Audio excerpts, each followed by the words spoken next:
ভাইয়ের জন্য আজকে একটা বিশাল বড় দিন, মানে স্পেশাল দিন বলতে পারো। তো তার জন্য ওর বন্ধু বান্ধব আর আমরা সবাই বেরিয়ে পড়েছি। সোজা চলে গেছি বাইকের শোরুমে, কারণ হ্যাঁ, ভাই নিজের একদম শখের বাইক নিতে চলেছে, নিজের ড্রিম বাইক নিতে চলেছে। তো গিয়ে দেখে শুনে পেপার ওয়ার্কস যা ছিল সেগুলো করে নিল। আর যখন আমরা বাইকটা পাই তখন এরকম দাগ ছিল, তো সেটা নিয়ে একটু ঝামেলাও হয়েছে। আমি ডিটেলড বড় ব্লগ চ্যানেলে দিয়ে দিয়েছি, তোমরা গিয়ে দেখতে পারো।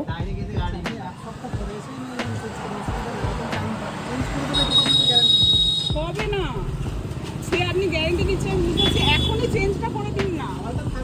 তো নতুন বাইক কেনার আগে কিছু জিনিস মাথায় রাখা দরকার, সেগুলো আমাদের জানা হয়ে গেল। আর পরে কি হলো সেটা তোমরা বড় ব্লগেই জানতে পারবে। আমি নিচে ট্যাগ করে দিয়েছি, তোমরা চাইলে ওখান থেকেও গিয়ে দেখতে পারো। তারপরে সন্ধেবেলায় বেরোলাম, আর মেন যেটা দরকার, নতুন জিনিস আসা মানেই পুজো করানো। তো আমরা চলে গেছিলাম সোজা শ্মশানকালী, আর ওইখানে খুব ভালোভাবেই বাইকটা পুজো করে নিলাম।